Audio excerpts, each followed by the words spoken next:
Hello, everybody, and welcome to Mrs. Baker's Monster Paper, Module 10, the Metals module. This is question 11. So, the reactivity series of metals is given below. It's given just a sample of them. Which two metals will react most vigorously with cold water? Well, of course, they're the two at the top, so sodium and lithium. Which two metals will not react with dilute hydrochloric acid. So we must remember that anything below iron in the reactivity series won't react. So it must be copper and rhodium, sorry.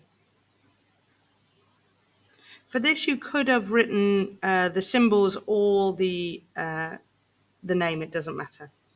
Deduce the formula of the iron 2 sulfate. Iron 3 would be Fe3 plus, and sulfate we know is SO4 2 minus. So we need to find the lowest common multiple of both 3 and 2. Well, the lowest common multiple of both 3 and 2 is 6. So we need one to be in minus 6 and one to be in plus 6. So we've got 3 times 2 is 6. So we would need two Fe3 pluses. And 2 times 3 is 6. So we need SO4 3 times. So it becomes Fe2. And then we put the sulfate in brackets because we want to double or triple all of it. And we put the 3 there. So it becomes iron sulfate written like this. What is the formula of a magnesium ion? Well, we know that magnesium is in group 2 of the periodic table, so the magnesium ion must be Mg2 plus because it will have given away its outermost 2 electrons. Describe a test tube experiment which will show that manganese is more reactive than copper. So in this case, we're going to do a displacement reaction. And we're going to pair copper with sulfate, for example. That's a nice blue color. So we're going to say add 10 milliliters of aqueous copper sulfate to a test tube.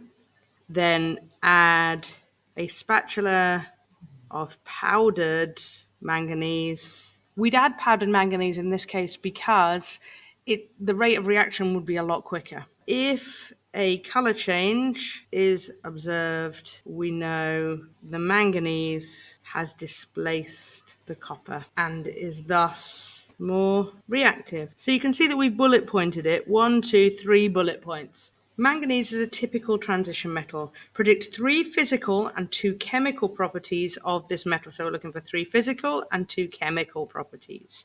So if it's typical of the transition metals, the physical properties that it's going to have are high melting and boiling points.